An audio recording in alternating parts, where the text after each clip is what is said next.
Habib Ali bilang di sini waktu saat itu di hari Selasa tanggal 22 Ramadan, ya, beliau keluar dari Masjid Riyadh.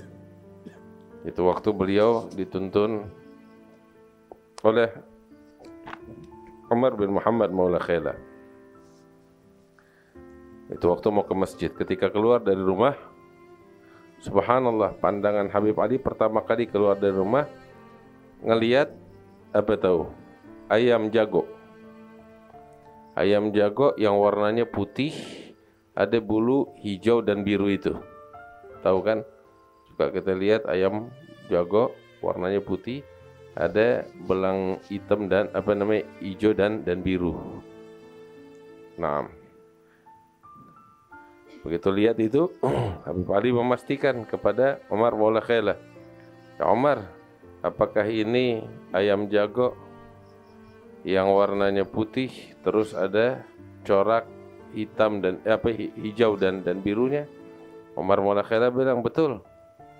Maka Habib Ali Habsyi bilang, "Habibukum Muhammad sallallahu alaihi wasallam qala," Nabi Muhammad bilang bahwasanya ayam jago yang putih yang warnanya ada corak hijau dan biru itu kekasihku dan kekasihnya Jibril.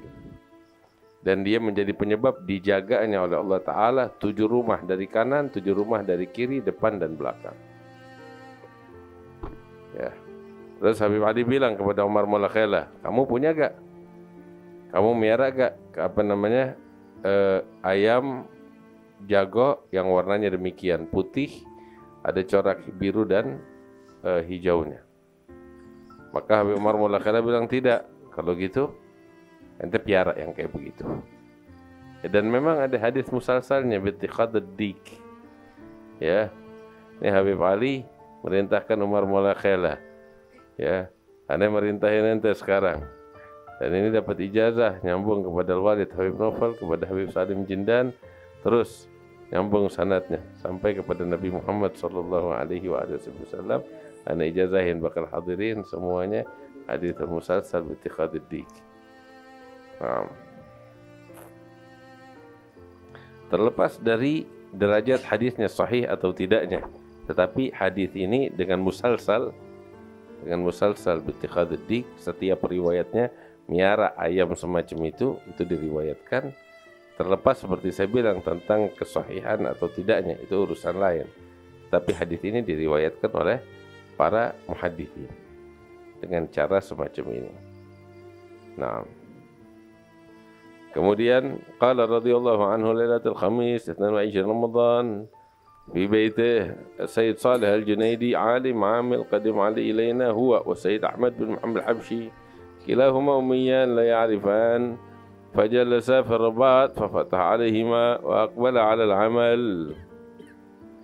فأما السيد صالح وفد على ربه ومن يخرج من بيته مهاجرا إلى الله ورسوله ثم يدرك الموت فقد وقع أجره على الله وكان الله غفورا رحيما. وأما السيد أحمد baqi ala amali wa ta'atihi.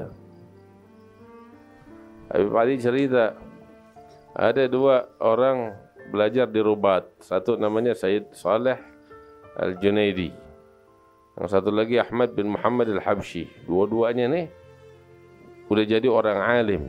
Dulunya mereka datang tuh buta huruf, 0 buta huruf.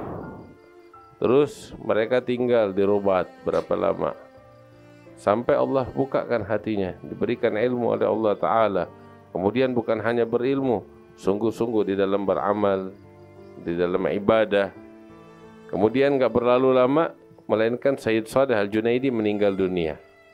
Dan Allah Ta'ala berfirman tentang orang yang keluar dari rumahnya muhajir ilallah wa rasulih, kemudian datang kematian, maka ajarnya, ganjarannya Allah yang tanggung, dan Allah Maha Pengampun, Maha Penyayang.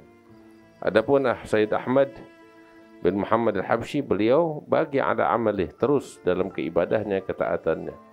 Habib Ali bilang, ahlu Rabat kulluhum ala tariqah hamidah ma tandaq bihad minhum man hum muqbil ala talab wa minhum man hum muqbil ala hifdzul Quran wa mulazim tilawatu ana al-lail wa atraf an-nahar wa minhum man hum muqbil ala dzikrillah wa dzikr Rasul sallallahu alaihi wasallam. wa minhum man hum muqbil 'ala al-'amal mulazim al-mihrab, wa minhum man huwa badil waqtuhu lit-ta'lim. والشيخ محمد باتوي يسهر الليل كله في رمضان قابل التفسير يذاكر الطلبة ولا يجلس واحد عنده إلا ويقوم وهو فقيه، وعود الطلبة يحضرون الأحياء عنده بيستفيدون جم. الله يفتح علينا وعليهم فتح العارفين ويفقهنا وإيهم في الدين ويعلمنا التأويل. Habib Ali cerita tentang rubat. Orang-orang nih, para talaba penuntut ilmu yang ada di rubat beliau, semuanya itu pada cakep. Kamu nggak bakal dapetin yang menyeleweng, menyimpang, yang badu, nggak ada. Kamu akan dapati sebagian dari mereka sibuk di dalam belajar. Sebagian lagi yang sibuk fokus dengan menghafal Al-Quran. Sebagian lagi rutin membaca Al-Quran siang dan malam. Sebagian lagi dari mereka kamu akan dapati sibuk berzikir kepada Allah dan kepada Rasulnya. Beberapa lagi yang sibuk dengan ibadahnya, ketaatannya. Beberapa lagi yang sibuk dengan mengajar. Salah satunya itu Syekh Muhammad Batuweh. Dia tiap malam tuh begadang, khususnya di bulan suci Ramadan. Apa yang dia lakukan selama malam Ramadan? Begadang tuh full 1 bulan. Megang kitab tafsir, ngajar santri di dalam ilmu tafsir.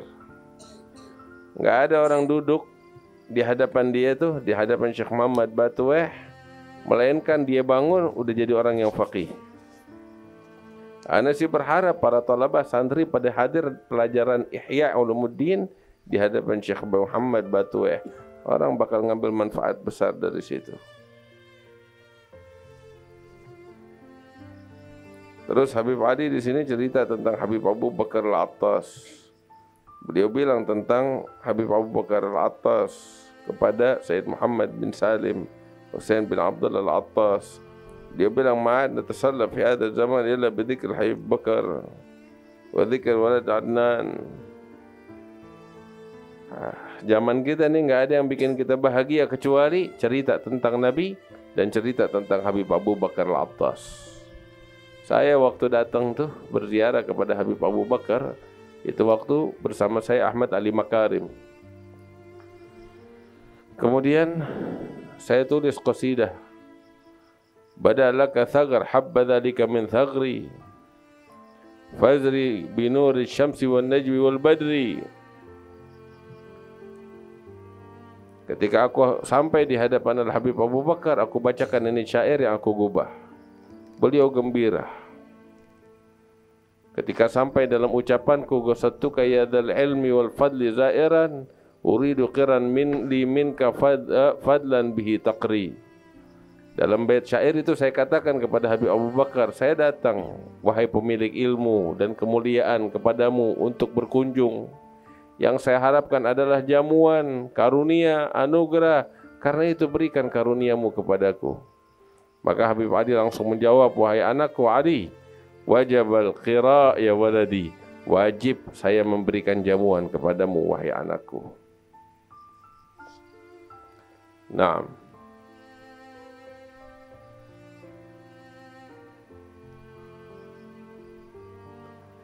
Allah. Habib Ali bilang, "Ya khair majlis ma'adat ma'al Habib Abu Bakar." Sebaik-baiknya majlis ketika berlalu bersama Habib Abu Bakar. Habib Abu Bakar kalau dia bicara, waduh, enak banget. Beliau tuangkan kepada kami dari ilmunya itu masih segar, nikmat banget untuk didengar. Gak pengen dia diam. Saya kalau dia duduk depan Habib Abu Bakar dengar ilmunya, gak pengen makan, gak pengen minum. Bahkan kalau disuruh pilih antara sorga dan kenikmatannya atau duduk di depan Habib Abu Bakar, saya milih duduk depan Habib Abu Bakar. Kenapa? Karena majlisnya Habib Abu Bakar itu adalah hakikatnya adalah surga. Bahkan saya berharap seumur hidup seluruhnya hanya untuk itu majlis bersama Al-Habib Abu Bakar. Orang kalau dia lihat wajahnya Habib Abu Bakar yang terang bercahaya, ya, nggak bakal berharap yang lain lagi udah. Satu kali saya datang kepada Habib Abu Bakar bilang kepada saya, "Wahai anakku Ali, ana ini Udah mengasuh kamu dari sejak kamu keluar dari Sewun sampai kemari. Udah saya perhatiin kamu, saya udah liatin, saya kasih perhatian dan pandangan. Ya Rabb, mudah-mudahan kita mendapatkan keberkahan dari Habib Abu Bakar. Ya, kita kalau cinta sama mereka, para aulia Allah, kita masuk di dalam golongan mereka. Rabbi fanfa'na bi barakatihim wahdinal husna bi hurmatihim wa amitna fi tariqatihim wa mu'afatin minal fitani wa sallallahu ala sayyidina Muhammad wa alihi wasallam. Alhamdulillahi rabbil alamin.